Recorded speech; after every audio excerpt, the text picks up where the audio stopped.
আজকে আমি ঘরে নিজের মতো করে একটু চিকেন কাচ্চি রান্না করব। এভাবে আমি সবসময় করে থাকি। এই যে চিকেনটাকে ভেজে মশলার সাথে একটু ভেজে নিচ্ছিলাম আগে কিছুক্ষণ।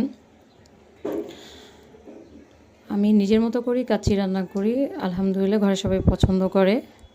টক দই দিয়ে একটু কষিয়ে মশলা দিয়ে একটু গরম পানি দিয়ে এটাকে আমি বয়েল হতে দিব চিকেনটাকে কিছুক্ষণের জন্য।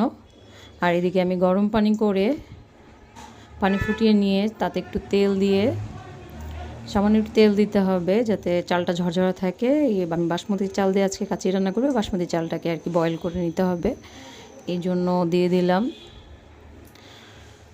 দেখছিলাম চালটা ফুটে ওঠে কিনা।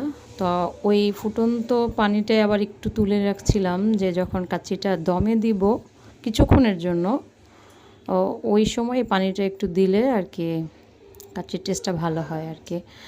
তো চিকেনগুলো হয়ে গেছে দেখলাম, তো চিকেনগুলো উঠিয়ে নিয়েছিলাম। এই মশলাই আমি আবার চালটা বিছিয়ে দিব।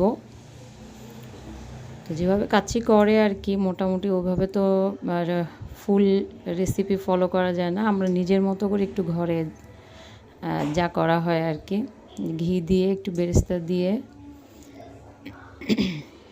রেখেছিলাম। হয়ে গেছে আমার কাচ্চি, এই যে আমার কাচ্চি হয়ে গেছে।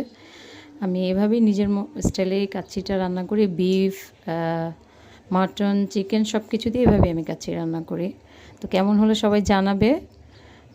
এই ছিল আমাদের আজকে শুক্রবারের দুপুরের আয়োজন। সবাইকে শুভ দুপুর, আল্লাহ হাফেজ।